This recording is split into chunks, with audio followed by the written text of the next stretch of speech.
इस समय मैं गया से राजगीर के लिए निकल गया हूँ। गया से राजगीर की दूरी 60 किलोमीटर है और पटना से लगभग 100 किलोमीटर पड़ता है। फ़िलहाल तो मैं अपनी स्कूटी से जा रहा हूँ, आप बाई बस या ट्रेन से जा सकते हैं। गया से राजगीर जाते समय गया से लगभग 30 किलोमीटर की दूरी पर दशरथ माझी द्वार दिखने को मिल जाएंगे। इस समय मैं पहुँच गया हूँ दशरथ माझी द्वार, तो आइए जानते हैं इसके बारे में। दशरथ माझी, जिन्हें माउंटेन मैन के नाम से भी जाना जाता है, बिहार के गया जिले के छोटे से गांव गहलोर के निवासी थे। दशरथ माझी ने छैनी और हथौड़ी से 22 साल तक लगातार मेहनत करके इस पहाड़ को काटकर रास्ता बनाया था। आसपास के गांवों के लिए अस्पताल, स्कूल और बाजार जाना आसान हो गया। मुख्य द्वार के बगल में ही इनका समाधि बनाया गया है।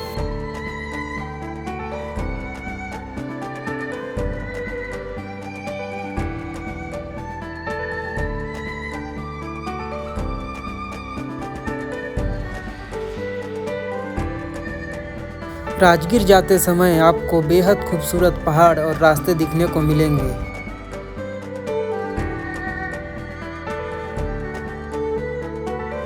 राजगीर में हम सबसे पहले चलते हैं विश्व शांति स्तूप। मेन गेट पहुंचने से पहले राइट साइड पे पार्किंग दिखने को मिल जाएंगे और लेफ्ट साइड खाने पीने की दुकान। शांति स्तूप पहुंचने के दो माध्यम हैं। पहला है रोपवे, जिसमें आपको 5 से 7 मिनट का समय लगता है। दूसरा है सीढ़ी, जिसमें आपको 1 घंटा का समय लग जाएगा। रोपवे से जाने और आने के लिए आपको 120 रुपये का टिकट लेना पड़ेगा और फॉरेनर के लिए 250, और रोपवे में केवल ऑफलाइन टिकट ही अवेलेबल है। यह रोपवे भारत के सबसे पुराने रोपवे में से एक है। रोपवे से जाने से आप इन खूबसूरत वादियों का आनंद ले सकते हैं।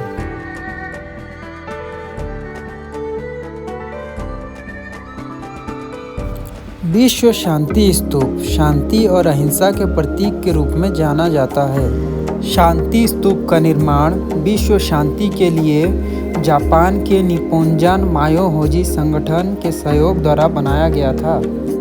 यह स्तूप रत्नगिरी पहाड़ी की चोटी पर स्थित है।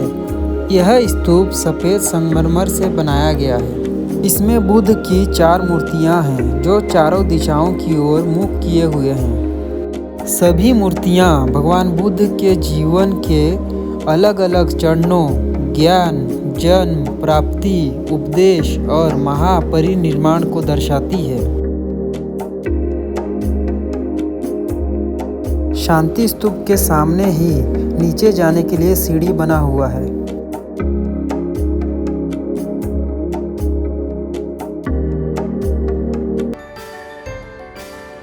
शांति स्तूप घूमने के बाद हम निकल गए जू सफारी के लिए। शांति स्तूप से जू सफारी की दूरी लगभग 2 किलोमीटर पड़ता है। तो दोस्तों, मैं पहुंच गया हूं राजगीर के जू सफारी में।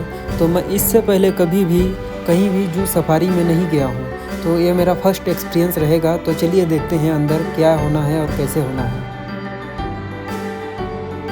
जू सफारी का टिकट 250 रुपये में मिल जाएगा। इसमें से 100 रुपये सफारी में प्रवेश करने के लिए लिए जाते हैं और 150 रुपये बस में भ्रमण करने के लिए। नेचर सफारी और ग्लास ब्रिज के लिए हमें टिकट नहीं मिल पाया, क्योंकि यह टिकट लेने के लिए 2 दिन पहले ही ऑनलाइन बुक करना पड़ता है। ऑनलाइन टिकट बुक करने के लिए इसका लिंक मैं आपको डिस्क्रिप्शन में दे दूँगा।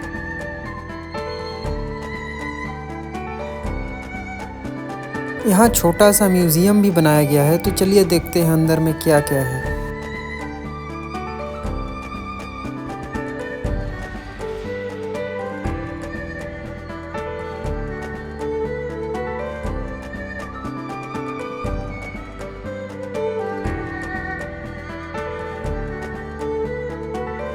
इसके बाद हम 180 डिग्री थिएटर में चलते हैं और देखते हैं क्या दिखाया जाता है।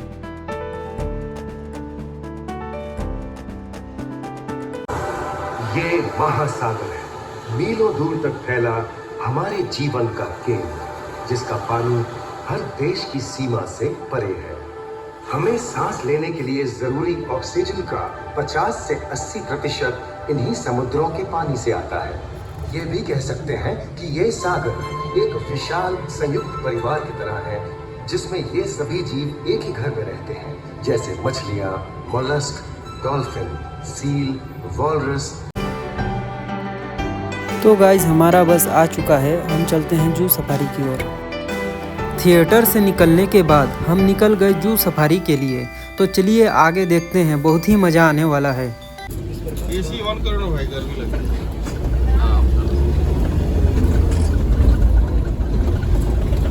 सफारी दूसरा भी है, जिसने लेपर्ड, क्रोकोडाइल, टाइगर और कॉस्मल है।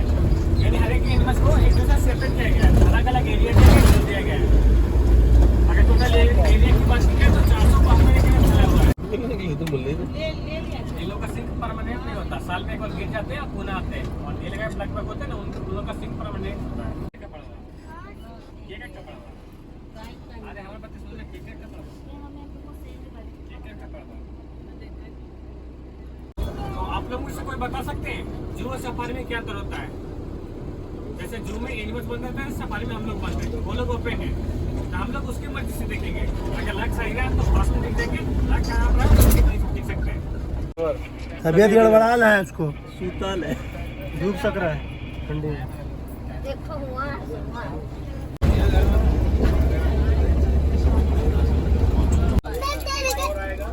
काहे लाई है तुमने कुछ भी नहीं। हाँ देखो बेटा, पापा मारेगा, देखो एक बार देखो, एक बार देखो। नहीं टाइगर सफारी बचा है। भाग सोया हुआ है, भाग से मत करी। अरे इसको तबीयत ठीक नहीं है, तबीयत बूढ़ा आपने हुए बूढ़ा। जू सफारी के बाद अब हम जा रहे हैं राजगीर सिटी में। जू सफारी से राजगीर सिटी की दूरी लगभग 3 किलोमीटर पड़ता है। राजगीर में हमें काफ़ी कम रेट में होटल मिल गया है, मात्र 400 रुपये में। यदि आपको भी लेना है तो मैं डिस्क्रिप्शन में इसका लिंक दे दूँगा।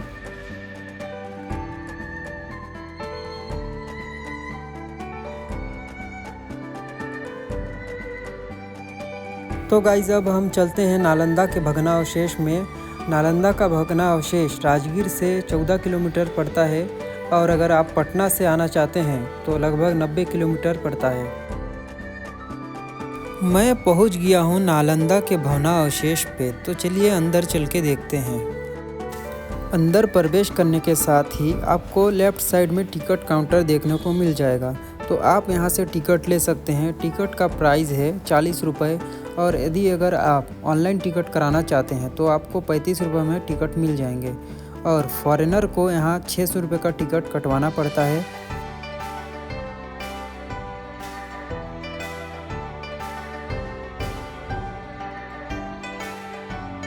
आप देख सकते हैं यहाँ के खुदाई में निकले हुए अवशेष को फोटो फ्रेमिंग में लगाया गया है। नालंदा विश्वविद्यालय प्राचीन भारत का एक प्रमुख शिक्षा केंद्र था, जो बिहार राज्य के नालंदा जिले में स्थित था।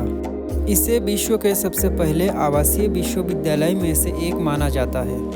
नालंदा विश्वविद्यालय 5वीं से 12वीं शताब्दी तक उच्च शिक्षा के क्षेत्र में महत्वपूर्ण योगदान दिया है।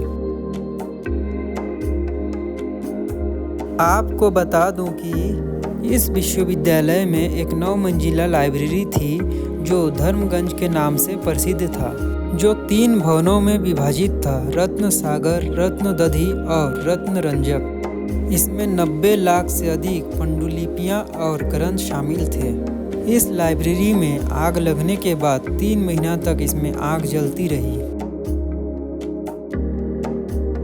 यहाँ 10,000 से अधिक छात्र और 2,000 शिक्षक थे, जो भारत के विभिन्न हिस्सों के अलावा चीन, तिब्बत, कोरिया, जापान, अन्य देशों से आते थे। आज नालंदा विश्वविद्यालय का खंडहर 23 हेक्टेयर यानी कि लगभग 90 एकड़ के क्षेत्र में फैला हुआ है। 12वीं शताब्दी में बख्तियार खिलजी के द्वारा आक्रमण करके नालंदा विश्वविद्यालय को जला दिया गया था।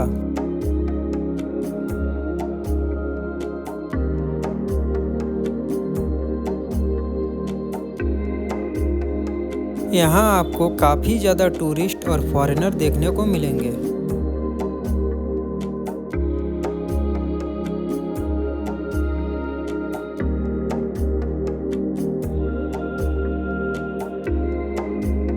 राजगीर के सभी टूरिस्ट प्लेस को कवर करने के लिए 2 दिन का समय काफ़ी है, जिसमें आपको 2000 से 2500 का बजट लेके चलना पड़ेगा और इसमें रहना, खाना पीना, घूमना सभी शामिल हैं।